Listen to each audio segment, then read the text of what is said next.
You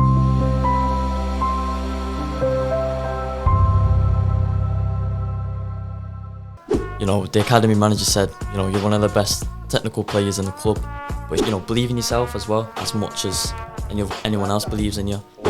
I've got to push myself, I've got to force myself to do it. Evening, my people. Hope you're all well. Episode 2 of the Diary of Reality today. We've got a beautiful guest today. We've got Wayne and Toby today. Wayne, you'd like to introduce yourself? Hi guys, I'm Wayne. I run KKW Sports Management company. Hi, I'm Toby. Today I'm going to be talking about the reality of academy football. Alright, you already know who it is. It's your boy Prolific. It's our second episode. Make sure you subscribe the bottom there and let's go, yeah? So yeah, this is a topic that I would like to exchange with everybody out there, due to the fact as well that you know yourself that this is all about empowering people, this podcast here. And me myself, I got involved into football at such an early age. Must have been 5, must have been scouted at school, like just playing about. So they seen it that I had the touch and whatnot. And yeah, they brought me in. It was futsal, you know, futsal, yeah? Start playing futsal, and then eventually I start playing for academy. So today we're going to exchange and provide tools to people as well, because obviously Wayne, he's in the field as a football agent, and Toby as well. So yeah, Wayne, I'm going to tell you, who's Wayne, basically? I'm going to tell who Wayne is. Yeah, so basically I've worked as a kid. I played football like you, got picked up, played Sheffield Wednesday, been around, was there till I was 16, got told I was too small, come out, just didn't want to play again, stopped playing, just it wasn't for me. Travelled to Sheffield and back from Manchester like 3-4 times a week, and I'd had enough.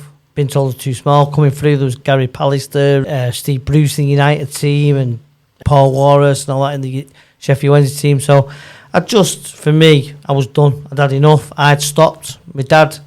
How old was you when that happened? 16, man. 16, yeah. Enough, yeah. And, you know, I played a bit of five-a-side here and there, and I was a top player, 2-footed, small, probably born 10 years too early. But I can relate to that as well. Like, me, like, playing through the late 90s and the early 2000s, it was more physical game, wasn't it? Yeah.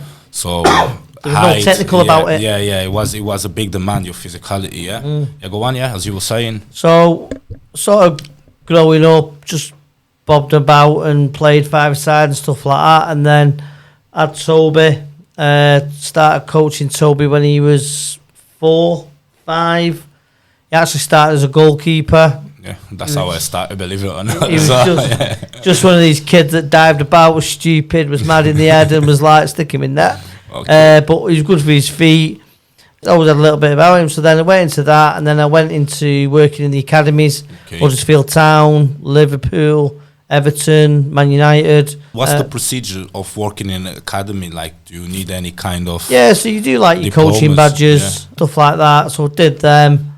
But I think, like, when I was at Huddersfield, it was more about you than it was what you had type of thing. So when I was there, did a bit of coaching with the academy, some with the first team. Went to the recruitment side, went working for Liverpool, Everton, just doing the recruitment, didn't do any coaching with them. And then I just got to the stage where I thought, my kids are suffering because I'm working in these big clubs. And when I've got obviously another 2 boys on top of Toby as well. How old are they? Bobby's 15, goalkeeper. All ballers. Yeah, and Freddie 10 coming through now as a good little midfielder, little Rodri I call it, you know, like that sort of player. He's solid type thing, but good little baller. But when they go into the academies, you hear it, and over the years, that's Wayne Harley's son. And the minute they go, it's Wayne Harley's son, they know I work at Liverpool, I work at Everton. I go in their academy, see someone good, I'm going to report it back to the club I'm working at. So they're on a downfall all the time. So I thought about it and I thought, you know what? I've had enough. Like, well, how can I step up that next level? I was helping pro footballers get clubs, wasn't getting paid for doing it, just doing it out of helping them type of thing. And then I thought, you know what? I'm going into it properly. Got my licence, did that, and then like... Is that the agency? Yeah, the agency licence, the intermediary and stuff. What's the procedures? So at first, before all the new rulings had come out, basically just apply for your intermediate license. You pretty much got it. It was that simple, to be fair. Then FIFA came in and said, you've now got to sit your FIFA license. Yeah, you got to do like a test kind of thing. Yeah, and I'll be honest with you, me GCSEs, it was like I got a U in religion and I went to a Catholic school, man. Do you know what I mean? So like me and exams just doesn't happen. So it was, the data that you have to read up on is like 740 pages long. Is it like a quiz, multiple answers? You got 20 questions. You got to get 15 out of 20, and you get 14. Yeah. You've got to wait another 6 months to do your licensing. Now, part of me looking at it thinks, well, why shouldn't you? It's a big commitment to these players that you're talking multi-millions worth of pounds that you're dealing with in contracts. Yeah. And if you're not switched on with it, these players can actually lose the contract. Yeah. And, it's little things like I had a couple of lads sign at a lower League 2 clubs, and both the contracts were exactly the same. But on one contract, it said the payment date was only going to be till October, not January. But if I wouldn't have noticed that and seen that, he would have only got paid till October, but had to stay till January. So it's little things like that you've got to be switched on. But being in I've been around sales a lot. I've had my own cleaning business, so I'm used to like looking at contracts and stuff like that. Yeah. So to me, it's just natural. It's natural, yeah. That Negotiating. it just comes from sales, isn't it? Yeah, and that's it. And sales is a massive part of life. It goes in anything, to be honest. It does. It pays very well as well. Yeah. As you know, And it is, and like when I was younger, my dad used to make me play chess. Now, anyone knows the game of chess is a boring game when you look at it. Yeah. But makes you play a strategy. So you're always thinking 3 steps ahead. Yes. 2 steps ahead. At first, I was just thinking, I'll go there.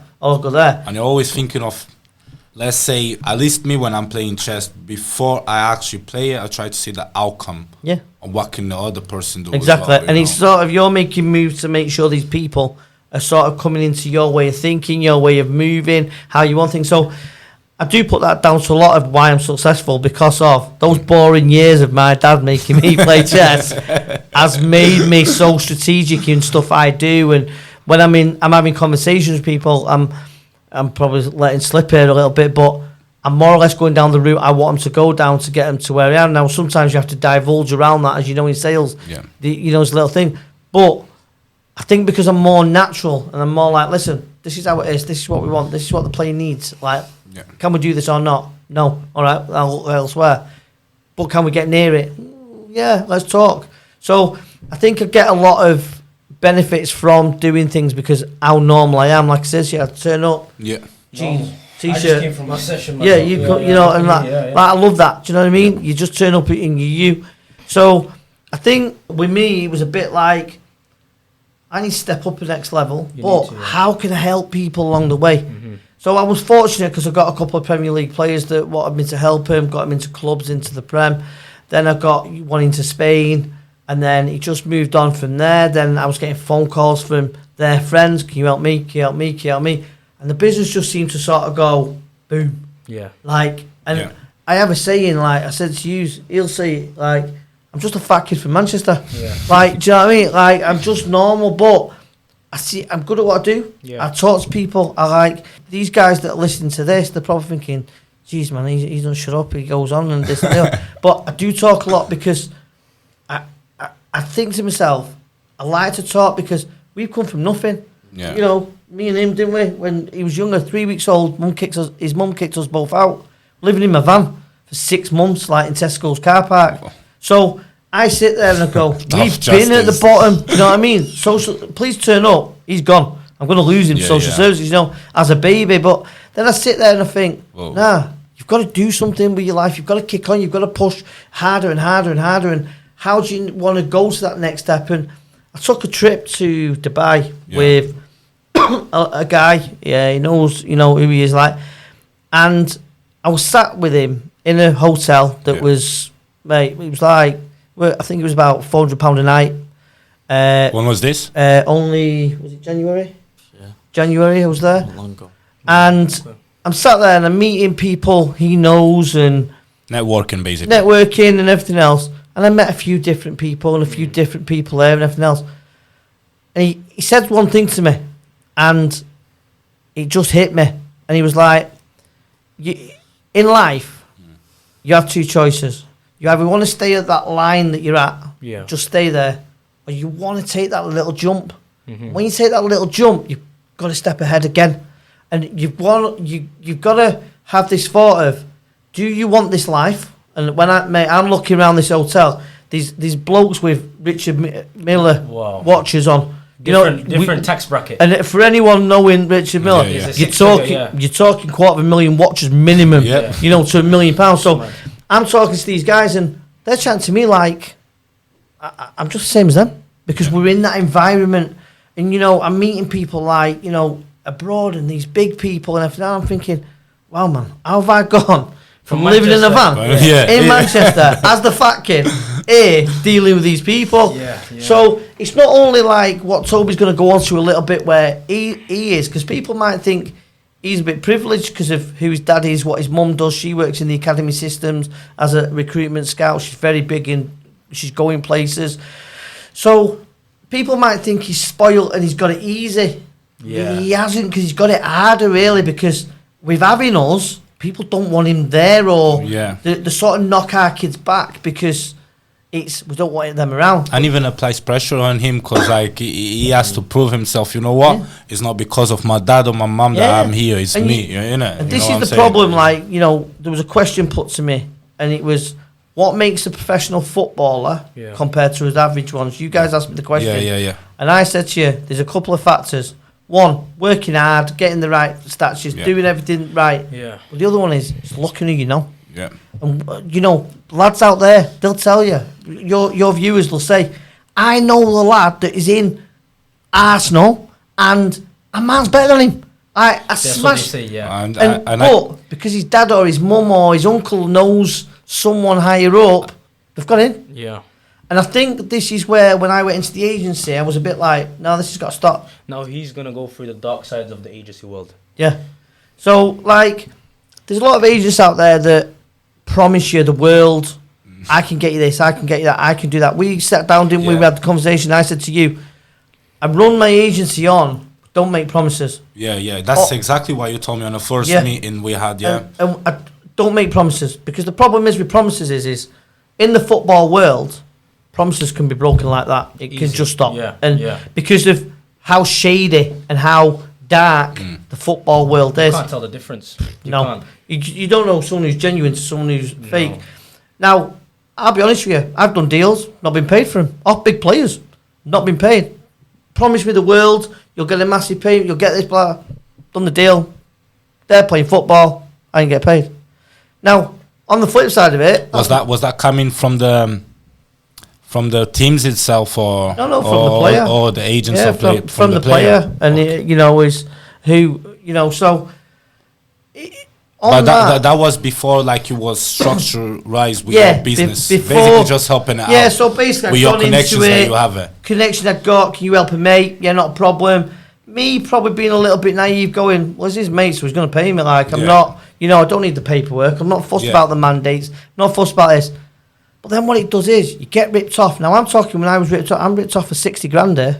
We're not talking like little 3-4 grand money. We're talking 60 grand. I lose out on. And like you said it there, when you have a cleaning business and you're training people and coaching, 60 grand might not seem a lot to people that are up there. But when you're starting up, it is a lot. £60,000 a lot. I mean, if you let's say, average people probably what, £21,000 a year. That's 3 years' money for someone. So then I sort of sit there and I go, all right, okay. Do I need to harden up a bit? Do I need to be a little bit more ruthless, like the normal agents That's what he tells me all the time. Do you know what I mean? And it's like, you've got to have that bite. So then I'm thinking, so how do I get that little bit of bite where I'm going, no, that's not on, to balancing it out to still getting work, because I'm still new in the business. So the way I've found it is I brought my own balance to it, where I think, no, I'm going to keep my morals of, I want to help people, I want to make sure they get the deals done. But now I've got the structure in place where I want that mandate, I want the paperwork, can't have it, I ain't working for you then. That's true. And owning my own worth. You realise your worth. And that's it. And, I look in my phone, my kids are in the car, my daughter, she's 9 years of age, my stepdaughter, she's 9 years of age. Daniel Levy will ring me on the car. Come up, Daniel Levy.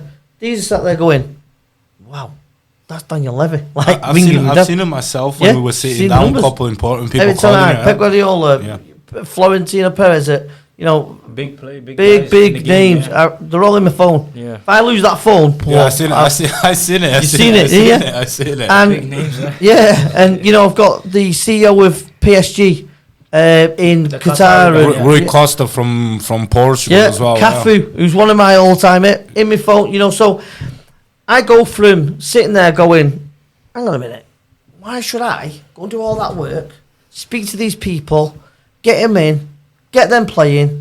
They're earning 3-4 million a year. Yeah. And I get nothing. Like, Makes no sense. So that's the bit where I think agents become ruthless and they'll do anything to make a fiver. Yeah. And that's the bit where it annoys me with these young kids. And I think that's a massive problem in this younger generation where kids have had an agent. And we spoke about the lower end, didn't we? Like the lower leagues and stuff like that, the non-leagues and stuff. And I was saying to you, like, what annoys me is they'll promise them everything. I'll get you in the Premier League, I'll get you this, I'll get you that, but I'll get you boots deals and this, that, and the other. Trusting me. But when it actually boils down to it, they don't get them anything. And So that kid goes, I've been kicked out of academies. I'm now 17, 18, like his age. I'm out of academies. No one's taking me. Been rejected all my life. Then this agent was my hope. Then the agents let me down because I'm now playing at like step 6, earning 40 quid a week when I was expecting to be earning 30 grand a week, So it was a bit, with me, I never made promises. And what's happened is, with that is I've delivered. You delivered. I've delivered. So what I've done is I've gone, I'll get your club. I'll get your club. Don't know where, don't know what, don't know what level, don't even know what money I'm going to get you. I'll get your club because I know how good I am. Yeah. And I'll do it.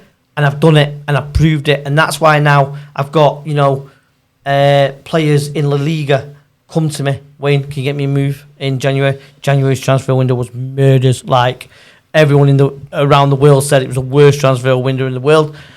But then that player's now come back to me and gone, can you help me summer?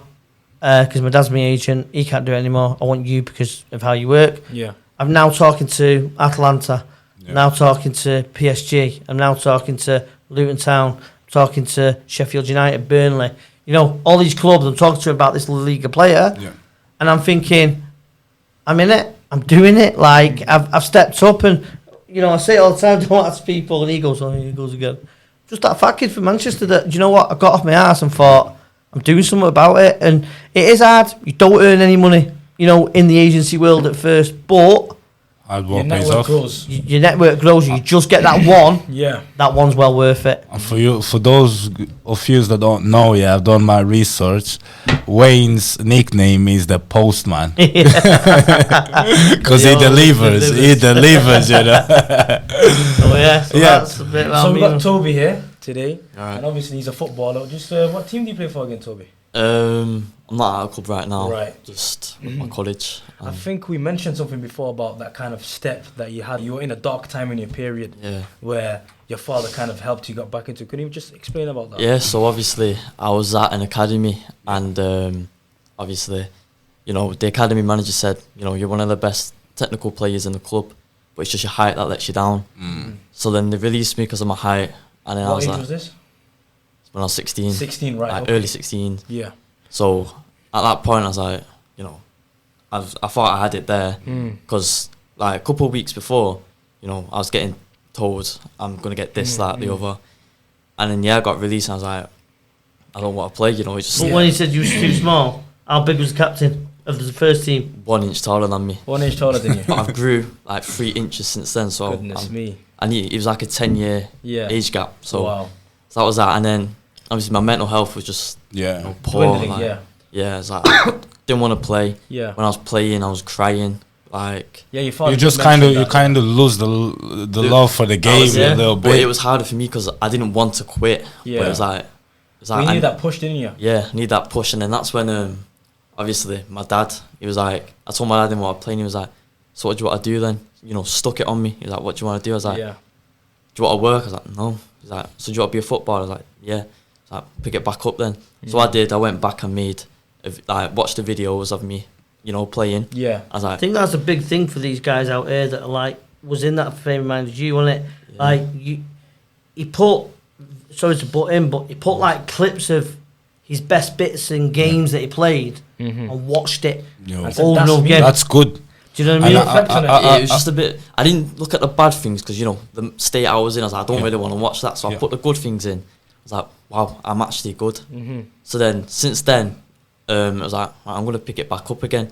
And then the team that released me because I was too small, I ended up playing them again. Hey. How long ago was it? No, it wasn't long ago either. And I played against the City. Revenge time. Their captain as well. That was Their captain was on the on their this team on the playing on the midfield. squad. So I was against him. I was against him. So I was like, right, that's it. He's having it. There's no way I'm letting these He's having in the it. car, won't we? Yeah. And I'm like, as a dad, I'm going, listen, you smash him on. every tackle you It's take. not. Mate, I'm going into every tackle with him. Like it's everything. boxing the corner, man. Everyone's on aggressive songs, everything a lot. I was like, that's it. I'm having it. He's having it.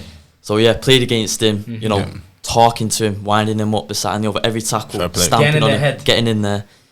Gets the ball off him, faces him up, skips past him, plays the ball a lot, terrorised him. He ended up coming off, moaning to the ref. Ref was saying to me, "Mad ass he is." I was like, I know. So yeah, ends up coming off the pitch. I was like, right, that's it. I'm gonna pick it back up now. I was like, I'm good enough, and I'm gonna prove them that I am good enough. Wow. So what, like your age? You said you were 17. And 17. Yeah, I'm 17. Yeah. So example, that kind of dark period you went through, getting released from academy, and then having that period of saying that your father mentioned that you're crying in your games, about to cry, and that kind of emotional period, and then your father just told you, like, gave you a reality check. Yeah. So, what do you say for the players your age now who got released out of academy? It happens, and obviously there's many academies out there. In UK or abroad, whatever I like it the way you're takes. saying that. So if you really want this, then you need to be willing to go abroad. Yeah. And showing that you want and proving the people that don't believe in you. Believe in yourself as well, as much as anyone else believes in you, and do it not just for yourself, but like for your family as well. Yeah. And your friends that believe in you. You know what, Toby? Like me coming from, I relate a lot to you in the sense that I started playing football early as well. But it's nice to see that you was able to overcome that, and it's also as well nice to see that you have a father like that as well, because I'll tell you what, as you grow up, there's two types of regrets. There's the regrets of something that you done it and something that you never got to do in the first place. And the regret of something that you never got to do in the first place is something that will eat you apart. Like I know it for myself. Like I was gifted the football, and the regret that I have today is not probably having the heart that you had as a young man. You know what? I'm going to reevaluate everything and do it, So fair play to you, and fair play to your father as well, man. I think on that as well, as we spoke, didn't we? There's a lot of kids out there that ain't got a dad. They got single. They've got single mums. Single mums. And nothing against those single mums. I mean, what's your stepmom like? Nicola, your mum? Like, She cheats me. So That's good, that's and, good. and she's the same. She gives him that, get up, do it, bam, bam, bam, do this, do that, and she's on him. But I think like a lot of lads out there, I'll tell you now, like they can listen to Toby saying, my dad put it on me, my stepmom did this, or my mum did this to me, and this, and she put it on me and everything else.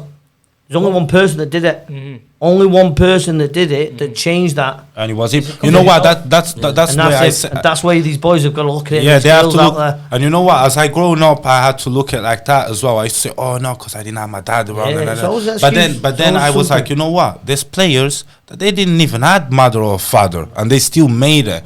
So what's my excuse? I'm the one to blame. I'm the one to blame. And you also mentioned as well that you got players messaging you saying, I want a trial and stuff like that, but they don't want to pay for the accommodation of But they want me. What do you say to those players? So, like, they're messaging me. Yeah. Can you get me a trial in the UK? Yeah, I'll get a trial anywhere. Yeah. If you send me videos and I think you're good enough, I'll get a trial anywhere. Okay. But then I'll go, but come on this date, this time, this date, you've got your trial. Don't have to pay for the trial, nothing else. But you're going to have to pay for your flights and your accommodation. Oh, can you not pay? What? Well, when I get a pro contract, you'll get paid. You'll be my agent. You'll be my agent. Like, well, how do I know you're going to make it pro? Like, I've got a million kids in England that are in the same boat. But what I say to them is, those guys who just want to sit down, have a trial, and not want to pay for shit. Exactly. So, my missus said to him the other day, And when I was away in Madrid at the City game and that, and my missus said to him, and she told him when I come home, she said to him, why you go and get one of them electric bikes? We'll buy you one for your birthday. Yeah. And why don't you go and get a job at Uber Eats? Wow. McDonald's is down the road from us. Why don't you go and get, didn't she? She put it on you, didn't she? She said, you'll probably earn 200, 300 quid a week around your football. Yeah. Like doing the Uber deliveries. Yeah. So then he's going, right, yeah, right, well, don't really want to be an Uber driver because like that's a bit embarrassing. Do you know what I mean? Ego, young kid's got ego. But Yeah. on the flip side, she's going to him, get out there. Yeah. So like we spoke and we said, if I die tomorrow, right, what are you going to do? Exactly. You're going to sit there and cry. You're going to sit there and go, well, it's my dad that did everything, and prove everybody right that it's just your dad that's getting you these places. Or you're going to get off your ass and are you going to do something? And that's what these guys have got to do. They got to do it. They've got to get out, go and get a job. Get a job, yeah. And I understand around the world there's so much poverty. Yeah. Now there is so much poverty, there's still work out there. Yeah, there is. Yeah, You can there go is. in, if you're in, you know, like If you knock doors, in doors will Ghana open. or wherever, go down the road, there's always mechanics taking truck parts apart and they need them travelling. The pay might not be as good as it is here, but there's always something to do. And you've got to, if you want it that bad, you'll go to You've the got to end. put something into Yeah. it. And You then can't just expect to have a package on your door and Yeah. say that I want that, I want that. Yeah. You know what I mean? Well, that's what I mean as well. Obviously, Yeah. a couple of my friends that I used to play with, you know, they quit, and obviously they have a father figure as well. Okay. But you know, looking at them, and it was so easy for them to quit. I could have just easily quit as well. But then, like my dad said, you know, when my mum kicked us out at 3 weeks, I was like, I looked at it and I was like, I can't let him down. You know, he's putting all this into me, and I was like, you know, I've got to push myself. I've got to force myself to do it, not just for me. So that's where, you know, the people without a father, I think you should like, you know, find it in yourself, Yeah. motivate man. yourself. So for your basically, family, you something. revisit what motivates you, and Yeah, you know, that's really good, you know, when you, because not at all times, and we were speaking this the other day, yeah, not at all times you're going to be motivated. So on those days, majority of the days you're not going to be motivated, you know. So you just kind of revisit your ambitions and why does it make you do it?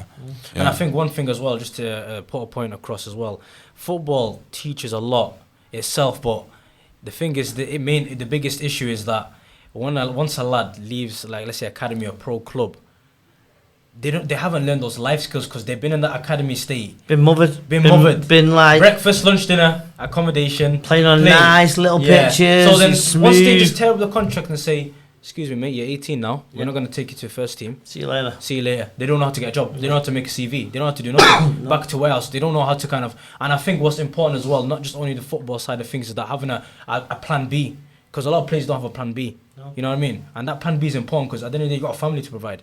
And if football is not paying right now, you got to provide for the family. Exactly. And money should be the main priority. And, you know what I and mean? this is the problem as well, because when that reality hits, it's hard to get It's out hard because you're going to be like, So there's a kid in City in academy a couple of years ago that committed suicide. Yeah, Yeah, remember it, yeah. But we've had it, I mean, in my junior club that I run at Westcourt and JFC, we've had 4 kids stabbed in the last 6 months. Goodness. 1 killed, 3 injured seriously badly. And I'm talking where they've gone to stab him in the head and he stopped him. He's gone right through his hand. And how old was he? 14, are they? 15. Knife crime is just And crazy, man. This is the problem with life now. You know, I've just got it at the moment. I've had photos and I've had this and I've had that. And what the kids get up to. And I sit there and I'm like, man, like, what can I do? And I'm trying to get... We have like the 13, 14, 15-year-olds training for 2 hours on a Friday night just to keep them off the streets. 7 till 9, you know, just to get them away. But then when they're off the street, when they're out of there, I don't know what they're doing. So, You don't know what they're doing, yeah. like with us, me and my missus, we from the age of 13 upwards, we believe that they've got to go in the academy. Yeah. Let's get them off the streets. Like, these kids get picked up at 6 and 7. I hear the parents, oh, my son's made it. He's at the United. Yeah. Yeah, no, 50,000 kids have been at United. Like, but They're not at the first team, in the 21s, no. there's a long way to go There's from a the age long of way, 6 yeah. right through Yeah, to yeah, like yeah. 21, 22. So, I think, like, for me, in the academy system, the Germans have got it right where they can't say until the 12. And they've got to learn the system and the way and play grassroots with the friends and everything else. And I think, like, from 13 onwards, I mean, I had 2 years ago, I had 16 kids, 13-year-olds, all signed at academies. Yeah. 6 at Port Vale, Man United, Liverpool, City, Rochdale, they're all signed, done, bam. 2 of them have been playing in the England squad. Yeah. Under 15s now. One's been sold to Newcastle United, and he's just moved on. And I've now got another batch of like 15-year-olds that we rebuilt. Yeah. We're doing the same thing with. We've had Ipswich Town watching them. We've had all these clubs, and it's because we just want them out, gone. Yeah. Like, I'm not one of these coaches that sits there and goes, let's keep holding them because they're really good. Yeah. Like, let them go. And the more we let them go and they go into these academies at that age, then you start looking a little bit serious when they're getting the scholars and stuff like that. Then it's a little bit more serious. And I think that's where, the problem for these young lads is that have been in from 6 right up to 13, 14, 15, 16, they're getting released. Yeah. There's no aftercare. There's no aftercare. Yeah. That's the main. That's the main issue. And that's why they're giving up. Yeah. So what is your kind of company now and your team you got now? What are they doing to resolve that? So with us, obviously we've got the pro side of the game, where we've got the pro players and everything else, which I think that's perfect for the younger ones, because as these younger ones are going through, because obviously legally you're not allowed to sign up to agencies till you're 16 to 18, basically. But the way I look at it is that I've got a 15-year-old coming through it, I've got a 10-year-old coming through it. So to me, when I'm looking at these kids, I'm not looking at it as money. Like, that doesn't fuss me. Money comes with a job. You're looking like he could have been my kid. But I look at him and think, his dad is worried about him. His mum is worrying about him. I sat down with a Salford City kid that's just come through to the first team, 16 years of age, sat down with his mum, and she sat there going, I don't know what to do. Like, Salford offering this and offering that and offering this and offering that. And I'm going, that's not right. Let's sit with him and talk to him. And then she's going, right, well, and I'm going, so the agency fee, what we'll do is we'll just give you the first payment. Wow. So off the agency fee, like, you get the first payment, I don't get a penny. I'll do all the work, but I know that kid's going somewhere. So then on the next deal, we'll give 50% back to the family. Wow. Because for me, the kid's worked hard enough to play football, get to where he's got to. The family sacrifice, taking that kid to that gate is massive, because it changes their whole life, taking them there 3 times a week, 4 times, throughout with the years. weekends and everything else. So the family should be looked Exactly. after as well. I never thought of that way. People don't, and this is where, like, for me, I do it where first payment goes back to the family. Yeah. And then payments from there on, split 50-50 with the family. Now, if I'm earning £10 out of a deal, and the family's making £10 out of a deal, or I'm making nothing and they're earning nothing, we're both better off earning £10 each than me earning full £20, and that family thinking, well, we're still in the same boat, we're having to skimp off our son. And if they're first coming through the pro game, they're only going to be getting 600, 700, 800 quid a week, depending on where they're at. Yeah. You can't take 200 quid off your son every week, or 300 quid when that's his wage. I could with him, do you know what I mean? Without money, but do you know what I'm saying? So this is where, like, with me, I look at it more as these lads that are coming through, like my own kids, like, you know what I mean? So when I'm doing deals and when I'm looking after them and the clubs are going, we'll do this, and I'm going, mate, you having a laugh? Like, how's that help the family? Yeah. And they're going, what do you mean about the family? I'm like, mate, the family, they're not getting tickets, they're not getting this, they're not getting that, they're not, like, why? I didn't think of that. Well, that's what I want. That's what the family, right, okay. And then the families are there, sat with free tickets for the game, or they're having meals at the game now and again, or, they're getting picked up, or just little things like that. Yeah. That a lot of other agents aren't really bothered about. Mm-hmm. And like you said, like your kind of company as well, KKW. Yeah. You're good at aftercare, and you're good at the service you provide. Yeah. You don't just do deals and do contracts. You touch in their personal life, what they're doing at home. We've got coaches. We've got coaches that when the players are struggling, they'll go down to one of our UEFA coaches that used to play for Leicester City. Wow. And he was at Chelsea. His brother plays pro in America in the MLS.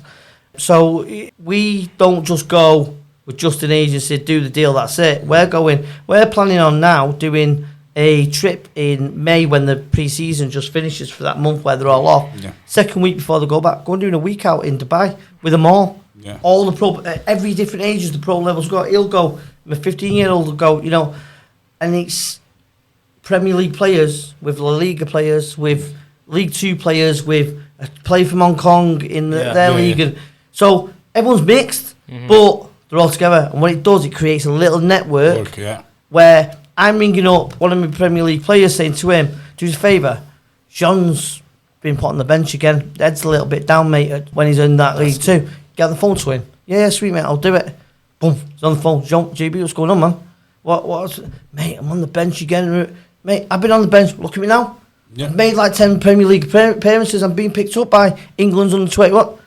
So then John's going, yeah. But then John's on the phone to him. Yeah. Wait, Told, what's going on, man? How's your football? Yeah, it's good, John. Like, I'm just struggling with this, and this. Told, plug it out, mate. Keep plugging. It'll come. So his experience is going down from the top level, down to that medium level, and down to these levels. And that's where I think I want to try and create a network. We talked about Saudi, get these players out to Saudi. The culture there. Traditional, the culture. People talk about races and different religions and stuff like that. Listen, out in Saudi, he's strict. Yeah, that's what these boys need. These boys at this age, that's what they need. Because they're going to be exposed to girls, alcohol, 100%. All this kind of stuff. Yeah. But when you take them to Saudi Arabia, where they don't even have drugs there and they ban like a lot of things there, it forms the play and it makes them focus on the main goal and abstain from the other things that in the UK. And that's why I'm sort of now leaning. I'm doing an awful lot of business out there and meeting new people, obviously for you guys as well. Do you know what I mean? And I think that's where. It's not just the money in Saudi, because people think there's loads of money out there. There ain't that much. It's only if you're a big name you're getting the big money.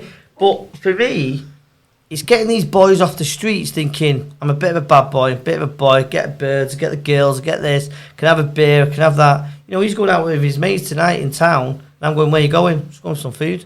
What are you doing then? Oh, can you pick us up? I'm like, mate, what time? I'm thinking, he's going for food.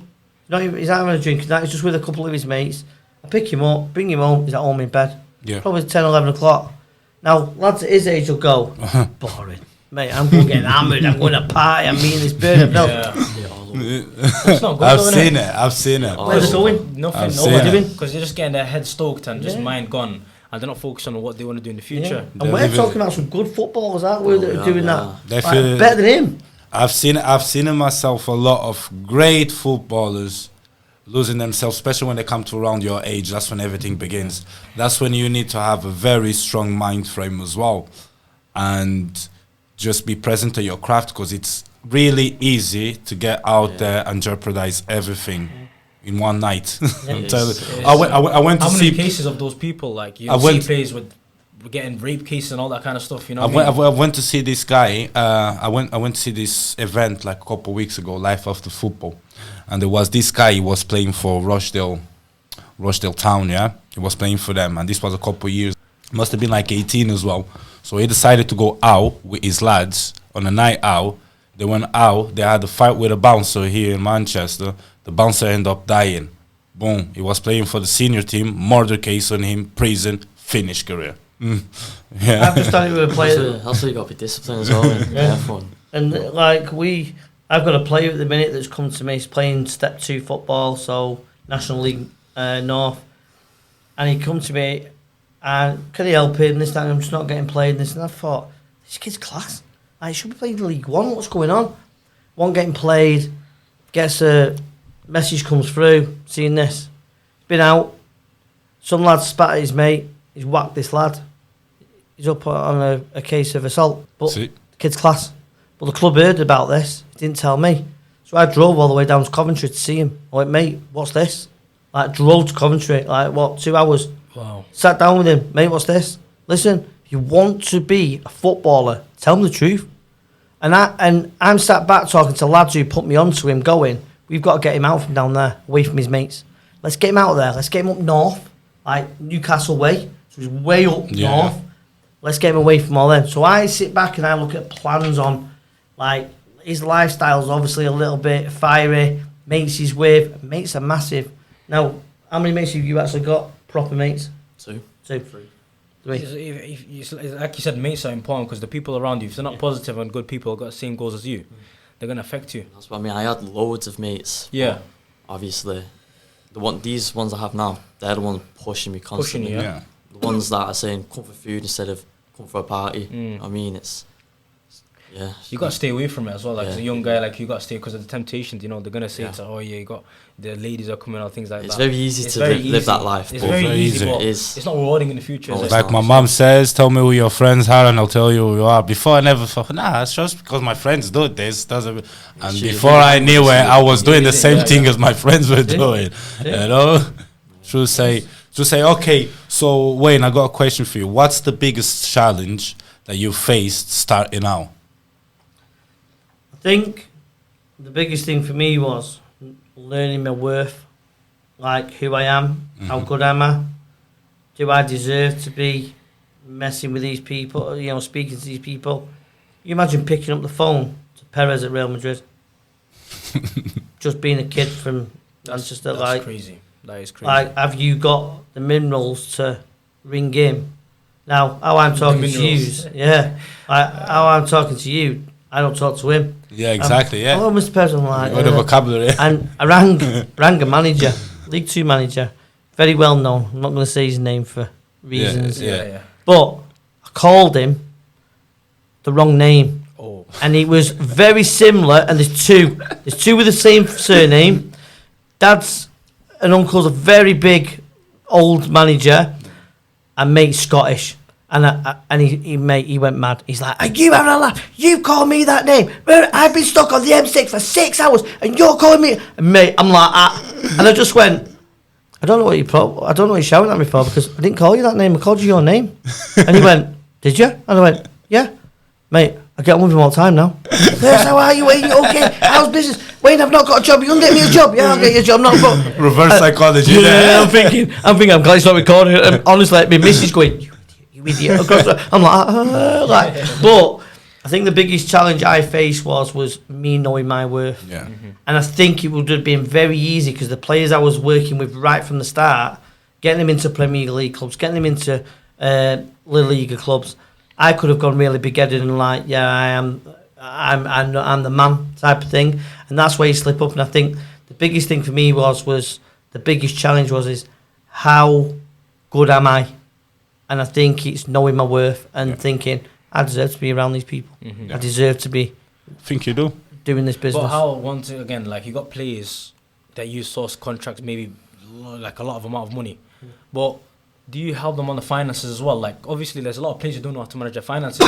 Some players, like that's a good question. They will go to a club and just splash the cash out after the deal, or maybe buy a car or a house. But do you advise the players that you source these contracts for how to manage that kind of amount of money? Finance education. I personally don't. Right. So what do you do then? So I didn't have anything. You didn't have anything in place? Didn't have anything in place. Right. At But first. is that something that you thought about then? So then afterwards, I'm thinking, Raz, this lad's like getting 1.5 million. You get it. On a deal. Yeah. Like, he's used to earning $3,000 a week. You get it, yes. He's now going to 25 grand a week. Because a lot of agencies don't do that, you see. No. So what I've done now is That's a good question. Yeah. again, it's a belting question, is I sort of sat back and gone, right, who do I know in the financial sector is in trustworthy? Like I said to you, Right. we're It's massive like a on financial trust. advisor. Yeah, Yeah. but sort of does it in the right way. So I've now linked up with somebody who is a lawyer in a high capacity, and what I now do is with the players I say, I want you just to sit down and have a chat with him. I've done the same with the guy. I'm looking at things and I'm going, do you know what? I've been thinking of moving away because I've had enough of the way things are and the way things are going in this country. And I'll be honest with you, I'm getting older. I like the heat. I like the sun. Go on, Marvin. Do you know what I mean? Yeah. That was there, January. so I'm a bit like, I'm thinking, what do I do? So I sit down with him and he's going, listen, you need to sit down. You need to have a look at property in Dubai. Dubai's big. It's moving. Yeah. Like, buy something out there, rent it out, bam, bam, bam, bam, bam. And I'm like, what? Like, I can get it paid off in this amount of time. But I thought I was all right with finances. Can you imagine working on a big scale? Yeah. Having £4.5 million a year wages and like £7 million wages. It's big. It's big. 21. Do you know what I mean? You Imagine me giving him $8 million that's a what I'm year. saying, that's it. And especially if you have you got players who, like you said, from £3,000 a week to going multi-million pound. Yeah. It's important to have that financial control for them. And what I've done now is where at first it was just me. Yeah. To go in thinking, no, I need this. I need a coach in place. Who do I know who's the top end coaches? Yeah, Chris Scott, bam, he's the man. He's quality, coaches him day in, day out. Mm-hmm. Then I'm thinking, right, who do I have that could probably look at marketing those players? Yeah. Like when they've had a game, getting something out there. How do we get into Sky Sports? How do we get them into it? So then I go, right, she's perfect for that. Bam, she does that work. then I'm sat there going, right, who's good with contracts? I'm good with contracts, but sometimes when you're talking £7-8 million contracts, I'm like, whoa, this needs fine-tooth combing. Who do I know in that capacity? Bam, him. If I work with you, can I pay you this on this deal? And blah, blah, blah. Yeah, not a problem. So what I've done now is I've got a scout, guy who lives in Australia. Now, do you know, we've never met. Wow. Never met, right? But we video call 3-4 times a week. We know you been dealing with everything about each other. How long you been dealing with him? Well, what are we in now? Just coming into me year. I reckon I've known him about 9 months. Wow. But But you know everything I about know him him. better than I know half my family members. Wow. Because, you know, he lives in Perth. Hasn't got much money, doesn't think. But, man, same as me, what he's been doing else. Did deals and get ripped off, won't get paid. Yeah. But he done the deal. I know he's done the deal. But he didn't have the right paperwork in place or the backing or, you know, he's been done over on a deal, right, of a player in Spain. I'm not going to say who the player is, but plays at Girona, right? Yeah. He got in there, did everything, rang him, everything, the full Monty. Got the contracts done, sorted out the terms, everything else. His agent goes in, signs the deal. Mate, he's been ripped off of something like, I think it works out like 800 grand out the deal. No. Now, do you know what he does? Do you know what he says? This is why I like him, right? Me and Loz, we speak all the time. He goes, yeah, but I got him there, didn't I, Wayne?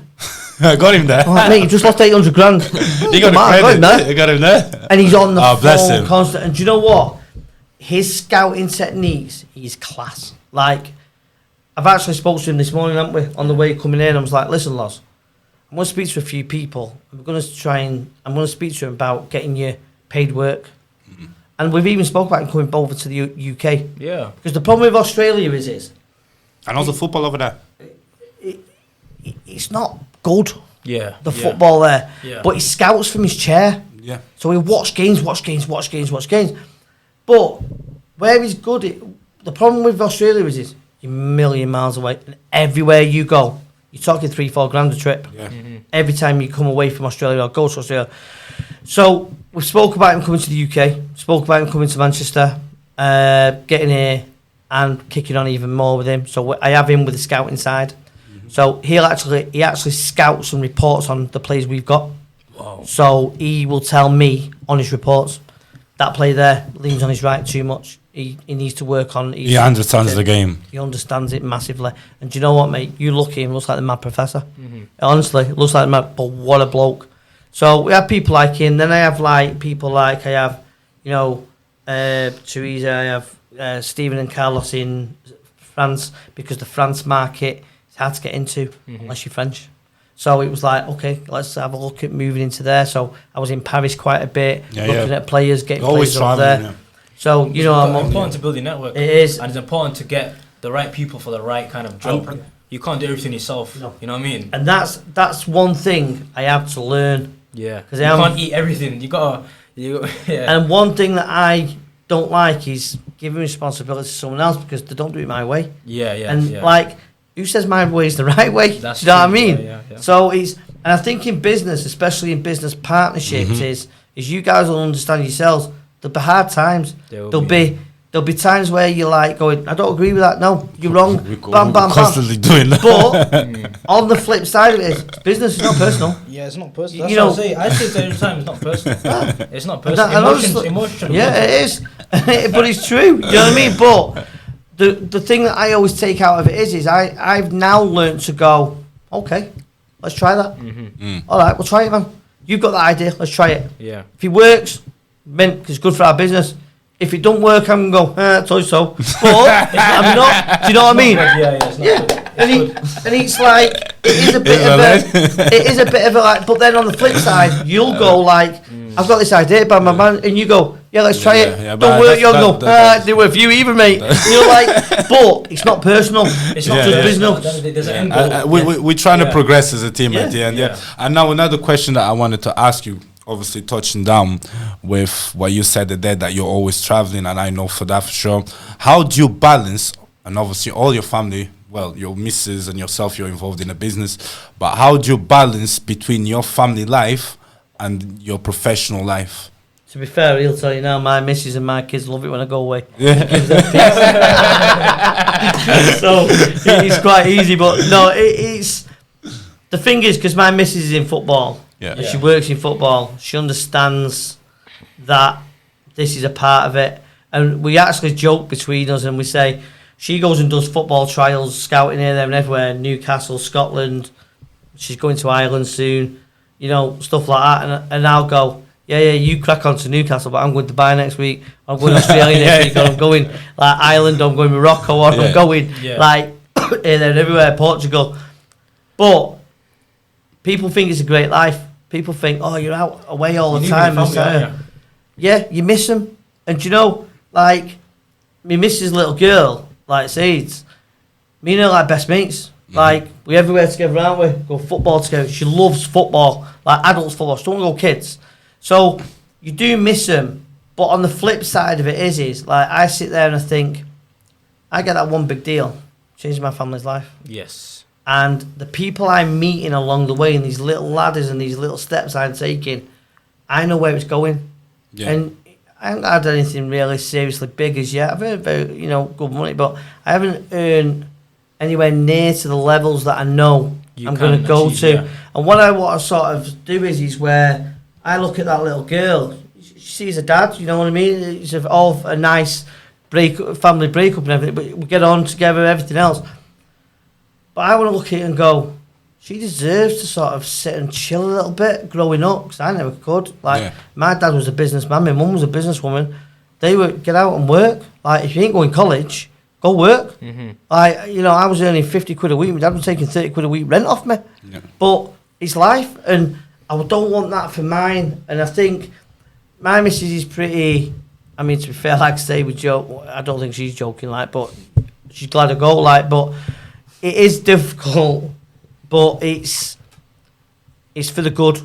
Yeah. And I'm making opportunities more for my own boys as well. Yes. As other boys out there, and because my missus is focused on kids making it here, making it there, going there. I think the biggest thing is she understands why I'm doing it. Yeah. She don't like it when I ring her and I'm in Dubai going, listen, I'm going to have to stay for another 3 days because I've got a meeting on Monday. She's going, are you having a laugh? Like, yeah, she was fuming about that. But that's led to other things. Yeah. That's led to bigger things. That's led to newer things. And I think like she's a very much, it annoys her a bit because she's left at home with everyone. You imagine being at home, 5 kids, 4 British Bulldogs now. Like, do you know what I mean? It's not. I feel like my house is a zoo. Oh, we got tortoise somewhere. Tortoise is in there as well. But it is difficult, but it's just our life. It's the way we are. We're always at football. We're always busy. So I think. So what would you say now? Like, let's say a message for the players out there now.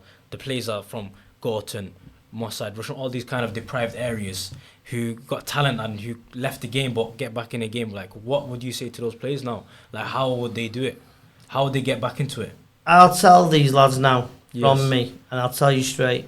Yeah. Manchester. Yeah. I don't care what anybody says around the world. Is the best talent of football. I think it's pure rawness. Yes. Capital football of Europe right and now. Do you know what it is? These boys that we're aiming to here now and saying to them, get off your butt, go and play football. They know how good they are. Do you know what it is? Do you know what it is about Manchester boys? And these lads that are in thinking like this, got that. Can't teach that. Yeah. Can't teach that. That goes a million miles, but that's been broken a bit. Yes. What they've got to do, get up, get off the butt, ring me, get me on Instagram on KKW Sports Limited, on Instagram, get me on my website or whatever. Look for the people, look for the right people. And he'll tell you now. Message. Honestly, guys, ring me because he's open, man. If you're going through a dark stage, Wayne will pick you up. And do you know, he's one of the best people to go to. Yeah. Because I'm straight. And you know, if a kid tells me something, I'll go, that's your fault. I'm not going to pussyfoot around them. And these kids, when they're sat there thinking, I should be in the academy. I should be. And he's just said it there. I am humble. But I know if they're a little bit younger and I can't help them in that sort of way, my missus will. Yeah. And my missus will do it. So that's where I think, like, I think they need to get in touch. Ring me. But pick up the phone. Just don't be scared. Send me a message if they don't want to talk. Do you know what I mean? But don't give up, boys. Do not give Don't up. give up, guys, and that's the message there. So I just wanted to ask one thing, yeah. So what's your goals, and where do you see yourself in the next 5 years? I want to have a link between me and Saudi Arabia Yeah. for these young boys out there. I Build think, like something in there yeah, where you can take the players from Manchester. yeah. There's a bridge. Right. Get And them we on the bridge. KKW Sports, where do you see in 5 years? I see it being Big in Saudi. big in Saudi. I also see us being big in the UK. Wow. And I also see us having, I want to pick up agents that want to come into the business, but for the right reasons, and Yeah. build a bit of a thing. And I hope in 5 years' time, I've got it where I can sit there and bring these people through what I've been through. Mentor people, Yeah. basically. Yeah. What about yourself? Same as him. Same as him, yeah?